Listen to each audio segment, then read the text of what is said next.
El superior humilla al aprendiz, ordena devolver el prototipo y cerrarlo en un cajón, sin saber que ese cajón guarda la prueba que cambiará todo. Bienvenidos a Relatos que Inspiran. Antes de comenzar, regálanos un like y suscríbete para no perderte historias que demuestran que la imaginación y la dignidad pueden más que las apariencias. Isabela tenía las manos curtidas por las costuras y una sonrisa que se encendía fácil, no porque su vida fuera sencilla, sino porque aprendió a encontrar brillo en lo cotidiano. Vivía con su mamá y su tía en un departamento al fondo de una vecindad antigua, donde las puertas se abrían sin prisa y los vecinos se contaban los días como si fueran capítulos.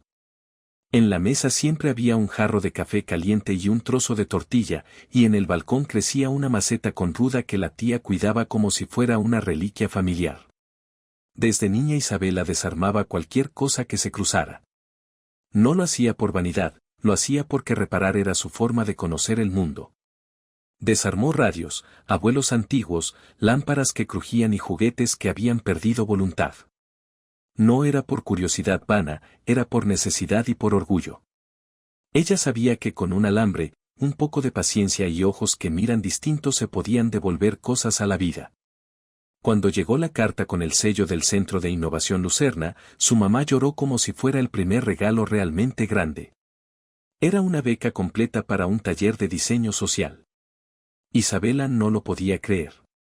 Ella, la muchacha que arreglaba radios a cambio de tortillas, la que pegaba pedales a bicicletas para que no quedaran inservibles, ahora tendría acceso a impresoras 3D, cursos con expertos y, lo que más le inquietaba, la posibilidad de presentar su idea ante gente que toma decisiones. El Centro Lucerna era impecable por fuera, con ventanas que reflejaban el sol y pasillos que olían a café caro. Adentro había mesas con herramientas ordenadas, pantallas llenas de diagramas y estanterías con piezas que a Isabela le parecían tesoros.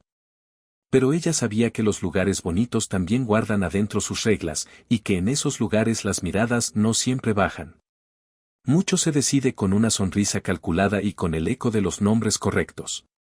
El director del centro se llamaba Don Félix, aunque casi nadie le decía ese nombre en voz alta. Era un hombre de traje siempre impecable y de gestos medidos, con una forma de hablar que mezclaba orgullo y amenaza. Para los inversionistas él era la cara pulida del éxito. Para algunos estudiantes era la puerta que abre y cierra oportunidades según la conveniencia. La primera vez que Don Félix vio a Isabela, ella estaba en el taller cosiendo una carcasa con pedazos de metal y un cuero viejo que encontró en un puesto de la feria. Estaba fabricando lo que llamaba a medio broma su lámpara de barrio, una idea simple para llevar luz y carga a las esquinas donde la electricidad fallaba. El director pasó por el pasillo, miró a la mesa de trabajo y comentó con la suficiencia de quien no imagina que hay vidas detrás de lo humilde: «Eso no parece algo serio», murmuró sin levantar la mirada. La frase flotó y algunas mesas bajaron la voz como si la palabra mediocre fuera contagiosa. Isabela no contestó, siguió con la aguja, y dejó que la soldadura hablara por ella. Ella ya sabía que las palabras de la gente con poder a veces pesan más que la materia, pero también sabía que la materia responde con hechos. El prototipo que Isabela había traído en su mochila no era glamuroso. Estaba hecho de piezas recuperadas, alternadores de bicicleta, paneles solares de teléfonos rotos, baterías recicladas de viejas herramientas y una carcasa forrada con retazos. Lo llamó lumbre, y su idea iba más allá de la luz. Lumbre era un módulo modular que se montaba en postes, en fachadas o en triciclos, y que además de alumbrar servía como punto de carga para celulares, y como pequeña red de sensores para avisar sobre cortes de energía y sobre picos peligrosos. Para Isabela eso era vital porque en su colonia los cortes nocturnos eran moneda corriente y muchos estudiantes no podían estudiar por la falta de luz, y además había cables hacinados que empezaban a prender chispas en temporada de lluvia. En el taller Isabela trabajaba callada. No quería que la definieran por lo que decía, quería que su proyecto hablara con la claridad de una lámpara encendiéndose en la oscuridad.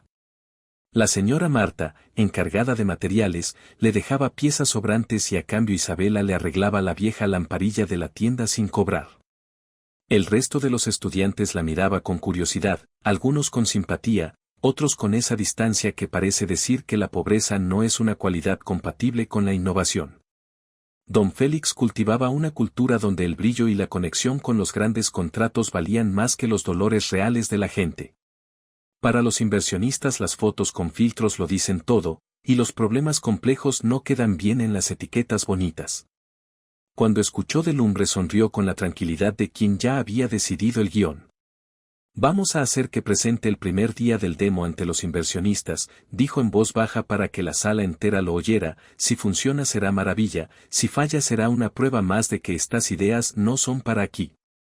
El día de la presentación el auditorio olía a colonia y a nervios. Isabela subió con su caja de cartón que parecía pesada solo por los silencios que traía. Antes de salir al escenario la profesora de proyectos comunitarios le dio un empujón de ánimo con la mirada. Confío en ti, dijo sin mucho ruido, hazlo a tu modo. Isabela respiró y fue al frente. En su presentación ella no habló con palabras que suenan bien en notas de prensa, habló con imágenes de la vida real.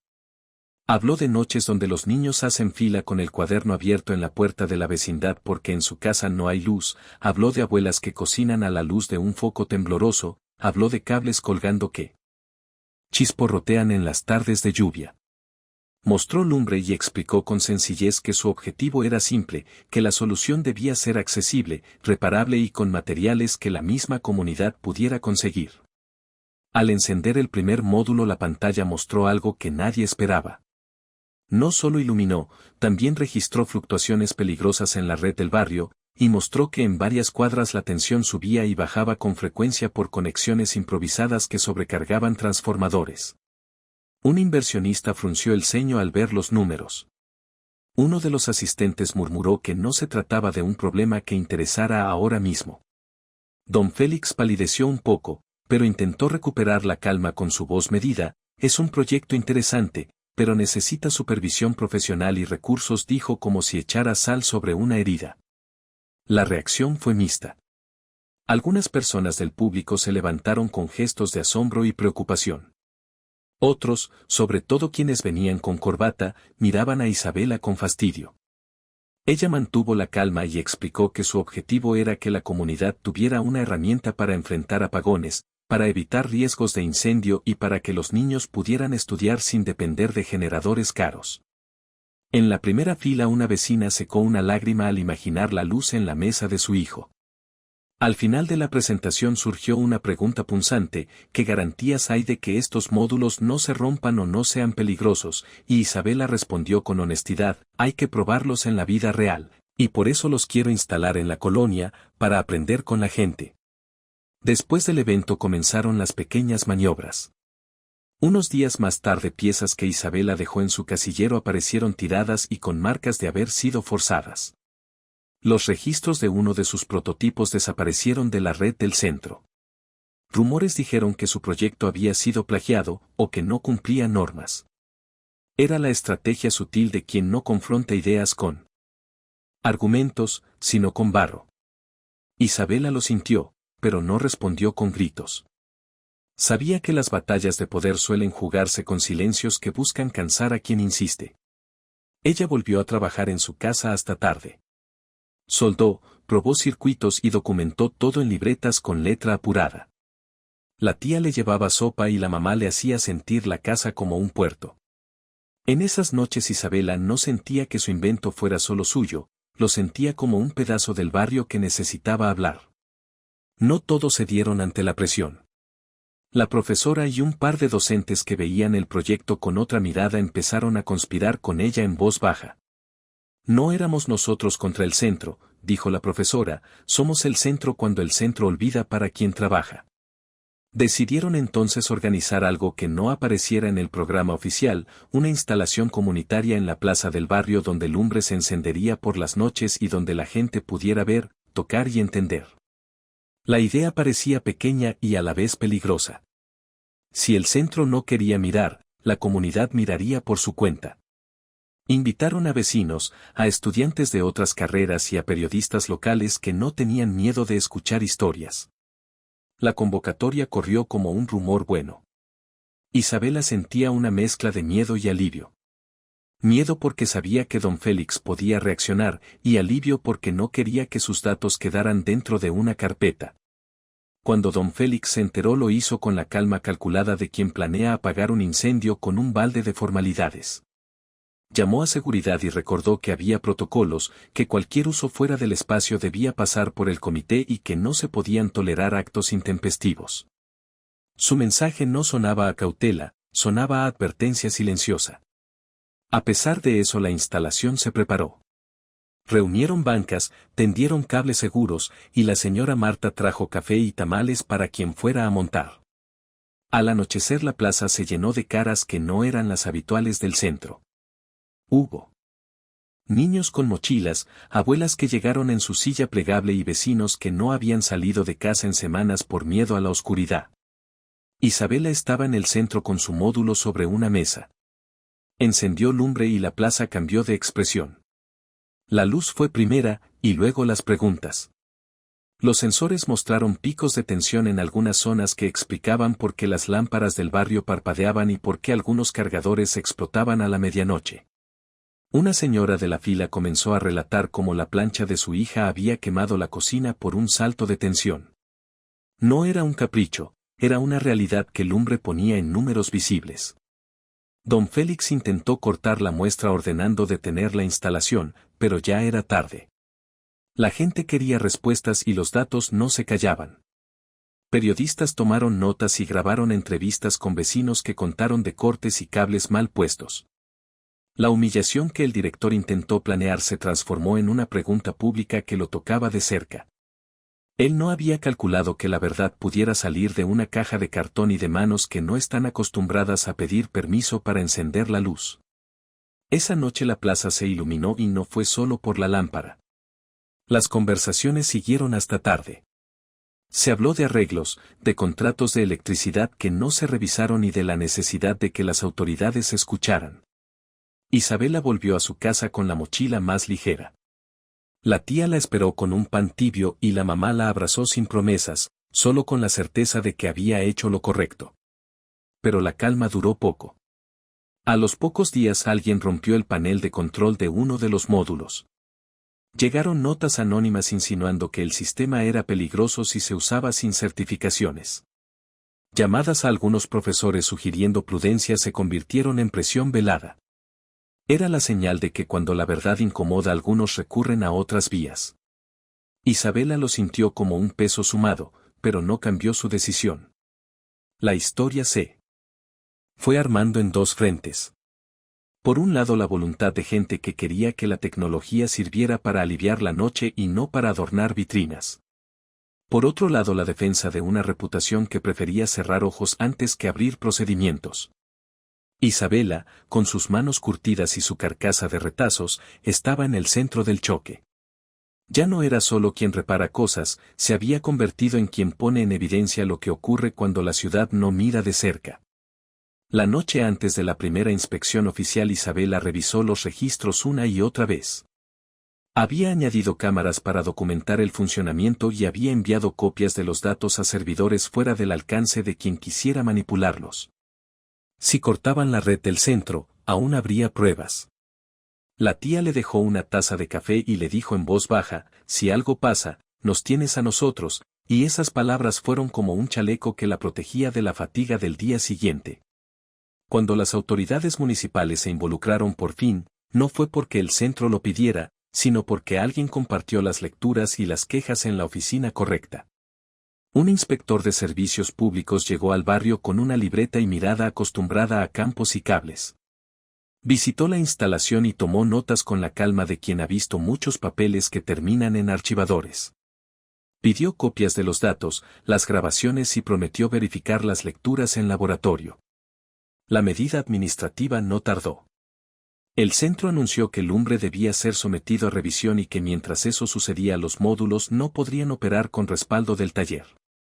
La medida en el papel parecía técnica, pero la lectura de muchos apuntaba a una jugada para neutralizar la iniciativa. Dejar el módulo en manos de quienes antes minimizaron su trabajo era como entregar un testimonio a quien podría borrarlo. La comunidad reaccionó con algo que no esperaban lograr tan pronto. Se organizó una vigilia en la puerta del centro Lucerna. No fue una protesta de gritos, Fue una fila de voces que pedían que no se usaran procedimientos administrativos para enterrar evidencias. Había padres con niños y estudiantes con libretas que contaban lo que habían visto en sus casas. Llevaban cartulinas con frases simples. Algunos alumnos que antes se inhibían se pararon frente a la dirección y contaron historias de barrios poco visibles. Mientras tanto, algunos docentes guardaban copias adicionales y llevaban documentación a servidores externos. La estrategia del director era técnica, pero la respuesta fue simple: aseguremos que no borren los datos. Hubo noches en que el taller se convirtió en un refugio para respaldos y para café indestructible. La situación llegó a una reunión formal donde el inspector pidió explicaciones. Don Félix preparó su discurso con calma, habló de protocolos y de responsabilidad. La profesora encargada de proyectos comunitarios expuso desde el inicio cómo se gestó la demostración y por qué era necesaria. Trajo hojas con firmas y correos que mostraban que no fue una idea improvisada, fue una demanda de la gente. Al revisar los datos hubo un silencio. Las lecturas coincidían con las que Lumbre había arrojado. El inspector dijo que había indicios suficientes para tomar medidas en ciertas zonas y que la cooperación ciudadana era clave. Para don Félix, la posibilidad de una intervención externa era la pérdida de un control que parecía suyo por derecho. Para la comunidad era la primera vez que una conversación técnica abría la puerta a acciones concretas. La noticia de la vigilia y de la inspección llegó a redes. Un video con la instalación en la plaza y testimonio se propagó. Los medios locales por fin preguntaron. La administración intentó bajar la ola con comunicados sobre protocolos y revisiones. Pero las lecturas no se doblaban a comunicados. En medio de toda esa tensión, Isabela tuvo momentos de duda. Se preguntó si había expuesto sin querer a quien la apoyaba, si sus dispositivos podían convertirse en bocas de incendio por un mal ensamblaje, si su orgullo no la cegaba. Esas dudas no la vencieron, la hicieron más humana y cuidadosa. Buscó expertos, pidió supervisión y aceptó revisiones técnicas que no amputaran la esencia comunitaria del proyecto. Las semanas siguientes trajeron confirmaciones parciales de las autoridades. En algunos puntos del barrio las mediciones oficiales coincidieron con los picos que Lumbre había detectado. No todas las cifras eran dramáticas, pero sí lo suficiente para exigir mantenimiento y revisión de conexiones. Esa confirmación cambió el rumbo de la discusión. Ya no eran opiniones contra opiniones, había datos que pedían acciones. La presión sobre don Félix creció. La junta que financiaba parte del centro empezó a recibir cartas y llamadas. El director intentó proponer una colaboración con condiciones que parecían diseñadas para quedarse con la gestión. La comunidad no lo aceptó. Isabela pidió algo sencillo: transparencia, control ciudadano y que la tecnología no se convirtiera en una mercancía que olvidara su origen. Mientras la polémica se desdoblaba, la vida cotidiana en el barrio siguió. Se organizó un plan de muestreo conjunto con técnicos de la universidad local. Se crearon turnos para monitorear los módulos y se abrió una pequeña cooperativa para fabricar piezas. La señora Marta abrió un espacio para montar cartuchos de baterías seguras y la tía de Isabela vendía tamales en la puerta del taller que sirvieron para pagar una impresora simple que hacía falta. En el centro Lucerna algunos alumnos empezaron a acercarse a Isabela para pedir perdón por no haber hablado antes. Muchos habían guardado silencio por miedo. Ella los escuchó sin rencor. Sabía que el cambio no solo venía de señalar, venía de abrir puertas para que quienes temían, aprendieran a preguntar. La investigación sacó a la luz compras innecesarias y contratos que no tenían la claridad esperada. Fue un escándalo que no arreglaba todo, pero que fue suficiente para que la Junta exigiera transparencia. El director recibió advertencias y algunos en la administración tuvieron que explicar prácticas que antes nadie veía con detenimiento. Mientras tanto, la cooperativa de Lumbre crecía con cautela. No se trataba de escalar rápido, se trataba de mantener el control social de la tecnología. Isabela puso reglas claras: cualquier acuerdo debía garantizar acceso abierto a diseños y supervisión comunitaria. No quería que su invento se convirtiera en otra cosa que repitiera la lógica de siempre, donde las soluciones se venden y la gente vuelve a quedarse sin poder. Hubo momentos difíciles. Empresas interesadas en la obra ofrecieron recursos a cambio de patentes y exclusividades. Isabela negó con firmeza. Prefirió regionalizar la producción, capacitar a jóvenes y vender a precio justo. La señora Marta ganó un pequeño sueldo por su trabajo y la tía abrió una caja sencilla para llevar cuentas. Fueron pasos lentos pero genuinos. El prototipo evolucionó gracias a la colaboración con técnicos que llegaron sin buscar protagonismo. Se mejoraron los controles, se reforzaron las baterías y se simplificó el montaje para que quien supiera atornillar pudiera replicarlo. Eso permitió que las primeras escuelas cercanas instalaran módulos y que los niños dejaran de estudiar a la luz de velas improvisadas. Con el tiempo Isabela dio charlas en plazas y en centros comunitarios. Prefería la intimidad del taller, pero entendía que ahora su voz servía para enseñar. No buscaba fama, buscaba que más manos supieran arreglar lo que estaba roto. Y en cada taller aparecía un joven curioso con un reloj roto, o una madre que pedía ayuda para una lámpara antigua, y ella enseñaba sin prisa. Aún faltaba la confrontación que definiría la relación entre el centro Lucerna y la ciudad. Se programó una audiencia pública en el Palacio Municipal. La sala esperaba a quienes querían respuestas y a quienes temían perder privilegios.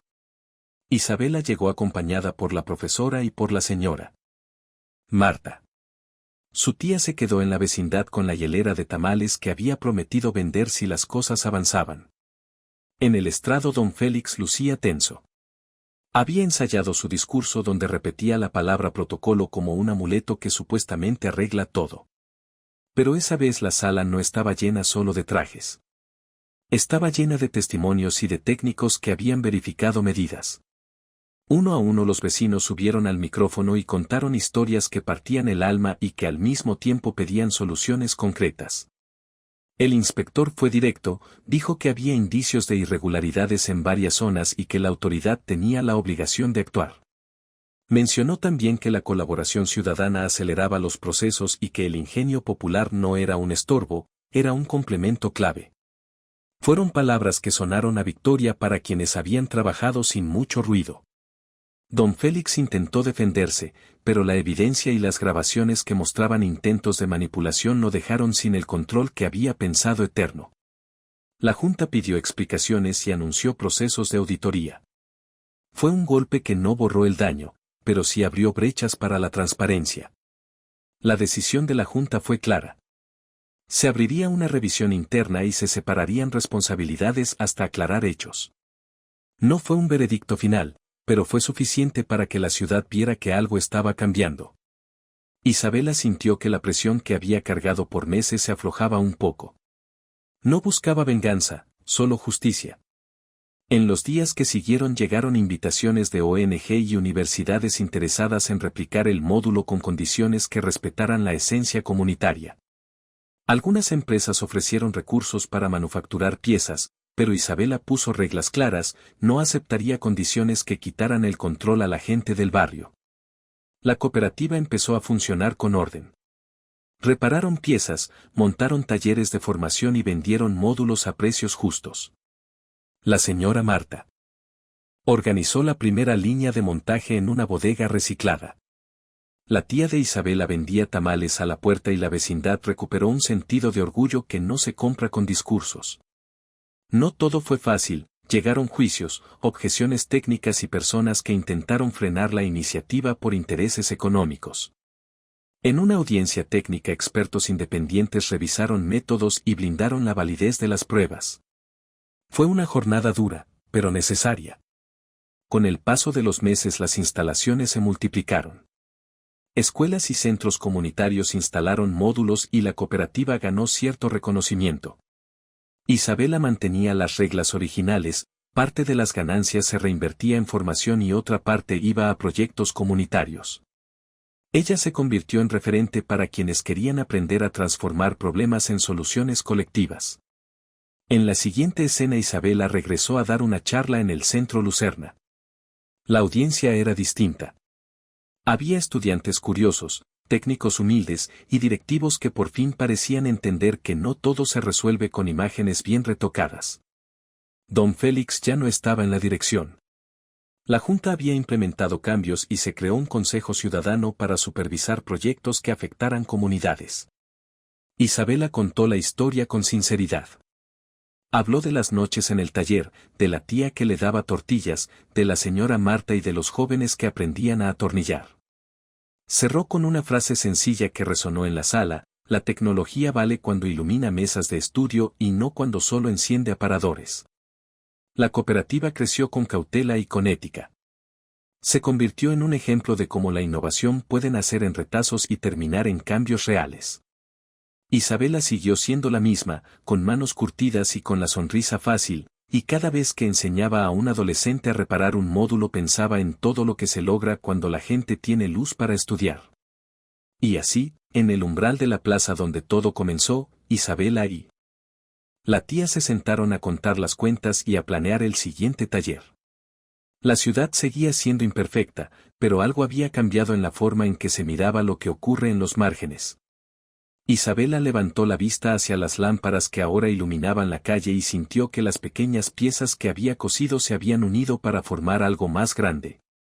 La plaza donde nació Lumbre siguió siendo el corazón de muchas cosas, no solo por la luz que ahora colgaba en los postes, sino porque allí se reunían las personas que habían aprendido a conversar sin prisa. Con el tiempo la cooperativa tomó forma cotidiana. No fue un estallido espectacular, fue la suma de pequeños hábitos, de madrugadas para revisar pedidos, de sábados para enseñar a los jóvenes a soldar con cuidado, de juntas donde se discutía hasta el precio justo para vender un módulo y para pagar la caja de herramientas que necesitaban reponer. Isabela se movía entre esas tareas con la naturalidad de quien entiende que liderar no es mandar, es escuchar y resolver. Aprendió a hacer balances, a preparar presupuestos y a decir no cuando una oferta pipiada con dólares quería cambiar la filosofía del trabajo. Hubo reuniones donde la palabra patentes apareció con fuerza y ella explicó con calma que la idea era abrir el diseño para que cualquiera pudiera replicarlo. Esa decisión no fue por romanticismo, fue por prudencia. Si algo funcionaba y se cerraba detrás de contratos, el barrio volvería a depender de empresas que no sentirían el calor de una cena rota o el miedo de un corte a medianoche.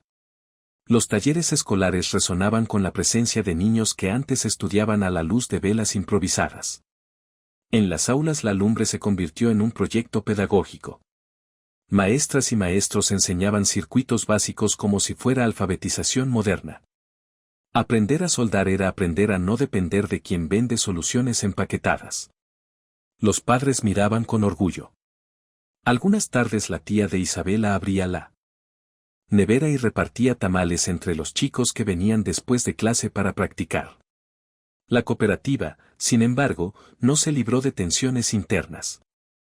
Entre los que trabajaban surgieron debates fuertes sobre hasta dónde debía crecer la producción y qué alianzas eran aceptables. Algunos miembros querían abrir mercados más lejos y aceptar capitales que facilitaran maquinarias para acelerar la fabricación. Otros preferían mantener todo a pequeña escala y formar más técnicos en cada colonia. Esas discusiones eran duras porque afectaban el sentido del proyecto. Isabela moderaba con firmeza y con paciencia. Propuso un camino intermedio.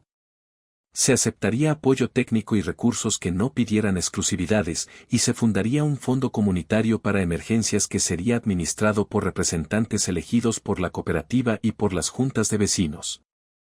Esa decisión no cerró las quejas. Hubo quienes se fueron, decepcionados por la lentitud, y hubo quienes llegaron, atraídos por la posibilidad de aprender. En ese vaivén la cooperación se consolidó. La señora Marta se convirtió en encargada de calidad. Su ojo para detectar un soldado flojo o un aislante mal colocado era impecable. La tía siguió cuidando la economía en su libreta, y la mamá de Isabela se volvió la voz que recordaba que la prioridad siempre debía ser la gente del barrio. En paralelo, la presión política y mediática se transformó en resultados concretos. La investigación que habían iniciado las autoridades derivó en un plan de inversión para revisar redes eléctricas en varios sectores. No fue una solución inmediata para todo, pero sí un reconocimiento oficial de que algo había funcionado. Se enviaron brigadas para revisar transformadores, se mejoraron conexiones peligrosas y se instalaron protectores en puntos críticos. Muchas familias respiraron aliviadas. No se curaron las noches de nervio de un día para otro, pero la ciudad empezó a mostrar que, en ocasiones, escucha cuando se le habla con datos y con nombre propio. Al hacerlo, la ciudad también mostró su lado más lento. Los trámites para recibir fondos fueron largos. Hubo que presentar planillas, estudios de impacto, y pasar por comités que, aunque aceptaron apoyar, pedían cumplimientos que a veces parecían ajenos a la realidad de quienes soldaban con linterna. Para la cooperativa fue un aprendizaje. Aprendieron a escribir informes, a presentar presupuestos y a alegar con serenidad cuando una propuesta era descabellada. Con el tiempo llegaron aliados que aportaron valor real. Una universidad cercana ofreció asesorías técnicas sin pedir exclusividad. Un grupo de ingenieras ayudó a estandarizar los cartuchos de baterías y a mejorar los sistemas de protección contra sobrecargas. Una ONG que trabajaba en electrificación rural compartió métodos para medir consumo y durabilidad. Esos apoyos ayudaron a que Lumbre no fuera una solución improvisada, sino un sistema que combinaba ingenio popular con respaldo técnico. No todo lo que llegaba era bueno. Aparecieron empresas que ofrecían comprar la tecnología a cambio de pagar la mayor parte de los beneficios a inversionistas. Llegaron con seducción comercial y con promesas de rápido crecimiento. La cooperativa rechazó una oferta que hubiera requerido ceder el control de la distribución por 5 años. Fue una decisión que no agradó a quienes querían ver dinero inmediato, pero que salvó el alma del proyecto. Isabela se mantuvo firme. Dijo que prefería crecer lento y con autonomía antes que vender la soberanía del barrio a un contrato que lo dejara sin voz. El crecimiento trajo también visibilidad personal. Isabela comenzó a dar entrevistas y su nombre se asoció con Lumbre. No le gustaba la idea de figurar, pero comprendía que hablar en plazas, en foros universitarios y en radios locales ayudaba a que otras comunidades replicaran la experiencia. Aprendió a contar la historia sin dramatismos, con la claridad que la caracteriza.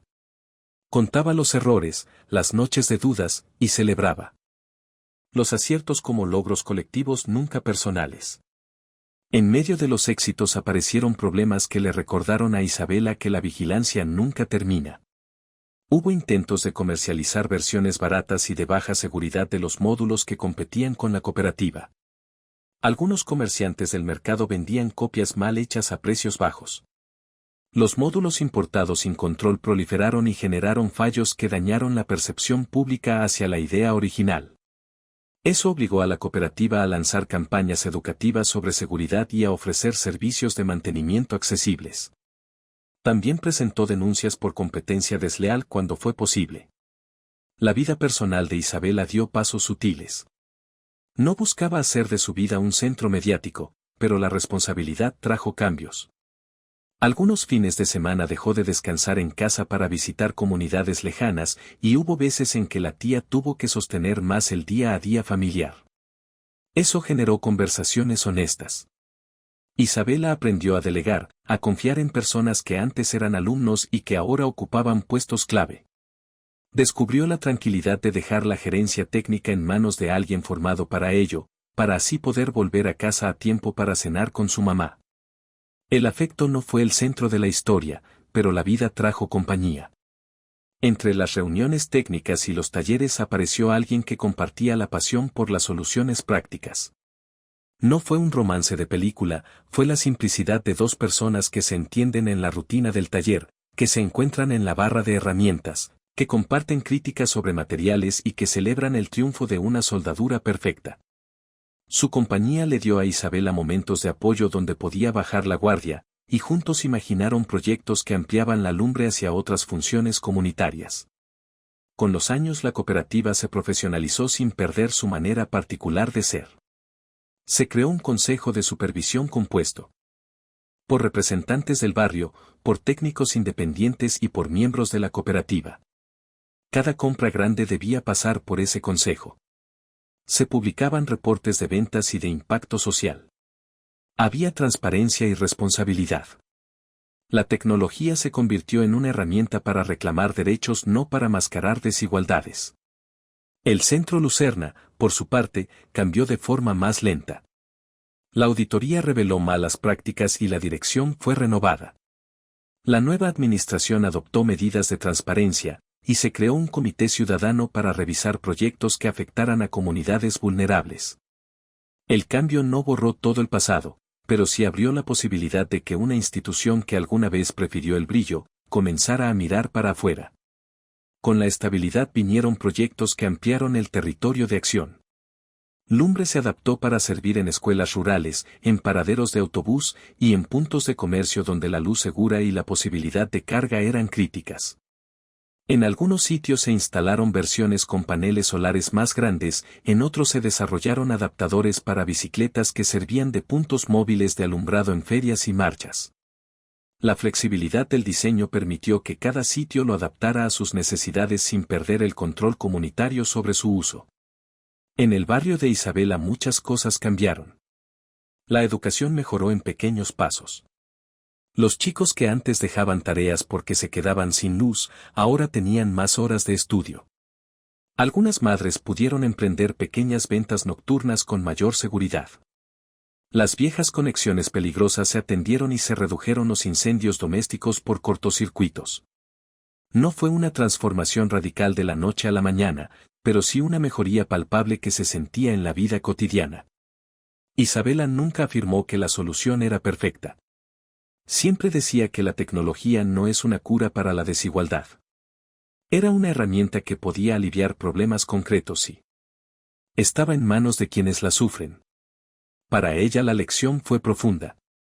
Aprendió que la dignidad de un proyecto se mide por quien lo controla y por cómo se distribuyen los beneficios. Por eso insistió en mantener en manos del barrio la propiedad intelectual abierta, en formar técnicos locales y en destinar parte de las ganancias a un fondo para emergencias. Con los años la cooperativa se vinculó con redes de otras ciudades. Compartían manuales, rutas de fabricación y guardaban un espíritu de ayuda mutua. Muchas pequeñas organizaciones copiaron la estructura y la adaptaron a sus propios problemas. Algunas crearon módulos para purificar agua, otras para medir calidad del aire, y otras para generar redes de recarga para herramientas en talleres vecinales. Ese intercambio horizontal fue una victoria silenciosa que mostró que una idea humilde puede multiplicarse sin vender su alma. La plaza donde todo comenzó siguió siendo un epicentro de encuentros. En una tarde de verano Isabela se sentó en el banco donde muchas veces habló con vecinos, y miró a chicos que reparaban radios y a maestras que recogían materiales para el próximo taller. La tía le trajo un vaso de agua fría y se sentó cerca, sin muchas palabras, con la complicidad de quien conoce el camino recorrido. Ella pensó en todo lo que se perdió en el camino y en todo lo que se ganó. Recordó las noches con la soldadura encendida, la primera presentación donde la mirada de un director fue provocación, las vigilias en la puerta del centro, y el orgullo al ver a la señora Marta revisar un módulo como si fuera su propia obra. Pensó en los errores, en cuando aceptaron socios que no entendieron la filosofía, en cuando casi regalaban la producción por no saber negociar. Pero también pensó en la risa de los niños que ahora hacen la tarea con luz, en la cooperativa que da trabajo y en la sensación de que algo hecho con sentido tiene más posibilidad de durar. En otro punto de la ciudad se inauguró un centro de formación técnica que llevaba el nombre de la vecindad. No era un monumento, era un taller con mesas, con herramientas y con un rincón donde la tía vendía tamales para pagar el mantenimiento del lugar. Allí íbamos chicos de barrios, vecinos y estudiantes de universidades a aprender a reparar y a diseñar. Era una manera de multiplicar el conocimiento sin que nadie vendiera el derecho a aprender. Las visitas institucionales disminuyeron el tono de alarma y aumentaron la exigencia de mejores respuestas públicas. Se aprobaron programas para revisar redes eléctricas de forma preventiva y se exigió a empresas proveedoras contratos de mantenimiento con más transparencia. Todo eso no fue el fruto de un único gesto, sino de muchos actos pequeños que fueron empujando una conversación pública a mejores prácticas. La historia siguió con altibajos naturales. Hubo crisis económicas que forzaron ajustes, y momentos en que la cooperativa tuvo que reducir producción temporalmente. Hubo huracanes que dañaron instalaciones y que pusieron a prueba los sistemas de resiliencia. En cada desafío se notó algo esencial. La red de apoyo creada en torno a Lumbre fue la que permitió responder con rapidez. Vecinos con experiencia en electricidad ayudaban a reparar postes, estudiantes de la universidad ofrecían mano de obra voluntaria y la comunidad improvisaba soluciones para seguir iluminando los patios de estudio. Con los años Isabela entendió que ser líder es, ante todo, un ejercicio de humildad. Lo que le dio alegría no fue la nota en la radio ni los reconocimientos, sino ver a un adolescente que antes vendía dulces convertirse en técnico de la cooperativa y a una maestra que aprendió a medir voltajes. Aprendió a medir el éxito por las pequeñas victorias que cambiaban vidas concretas. En la última escena de esta historia Isabela vuelve a su casa al atardecer. La vecindad huele a tortillas recién hechas y a tierra mojada. En la mesa la tía y la mamá esperan con la cena. Atrás pasan niños que regresan de un taller, con la camiseta manchada de soldadura, orgullosos como si hubiesen ganado algo grande. Isabela se sienta con la calma que da el trabajo bien hecho, mira la lámpara que ella misma soldó y que ahora alumbra la cocina, y piensa que la luz no solo ilumina objetos, ilumina caminos. Ella sabe que siempre habrá más problemas por delante, que la ciudad no se arregla con un proyecto, pero también sabe que cuando la gente se organiza con herramientas en la mano y con la dignidad como estandarte, la noche ya no es lo mismo. La luz que encendieron en la plaza tiene nombre, tiene historia, y sobre todo tiene manos que la sostienen cada noche. La cámara se aleja despacio, dejando la vecindad llena de voces, la bodega donde se montan piezas y la fila de módulos listos para ser instalados.